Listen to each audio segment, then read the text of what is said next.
Okay, Flashback Friday tayo. So, noong kabataan mo, anong usually sinasakyan mong mode of transportation sa city man o rin sa probinsya mo? Siyempre, guguluhin natin ang nagsiselebrate ang birthday niya today. Ramir, good morning. Happy birthday. Happy birthday, Ramir.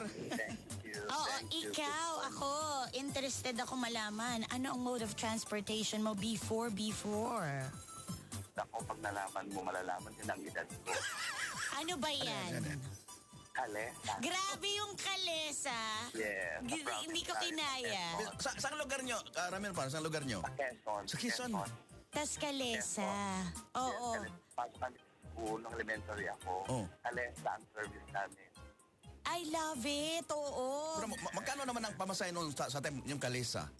Oh my God, 20 cents yata. 20 cents mahal na or yun. 25 Parang ganun, cents. oo. 25 cents, ganun. Oo. Pero ito, back and forth to, coming from school and then also Yes, tapos sa school, pa uwi sa bahay. Oo, so talaga naman yung Yung service bus namin. ganon, kalesa talaga. Pero kalesa. Oo. Pero Ako nakakasakay ako ng kalesa sa Intramuros. Oh. Na lang, oo, doon na lang. Pwede ka pa magkalesa sa loob ng Old City, Manila. Ilan ba kayong sakay sa kalesa doon sa time nung sa school ka? Bali, mga 4? Apat. Ay, dalawa. Pwede.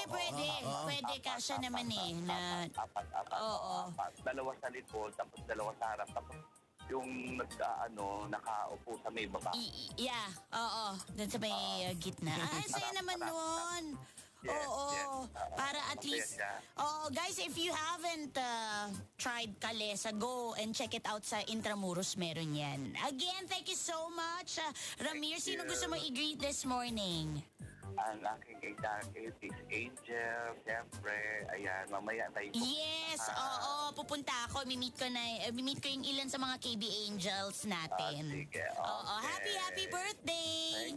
Thank you. Okay, ingat. Bye!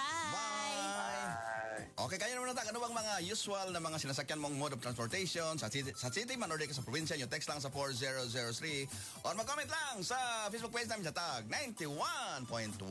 Mamaya abangan ang ating hataw na. Siyempre, marami na abang ito sa ating birthday bingo month. Ano naman kayang buwan ng ating mabunot? Nakuhulaan pa ba? Isa na lang ang natirang buwan. Pero sige, itry lang natin.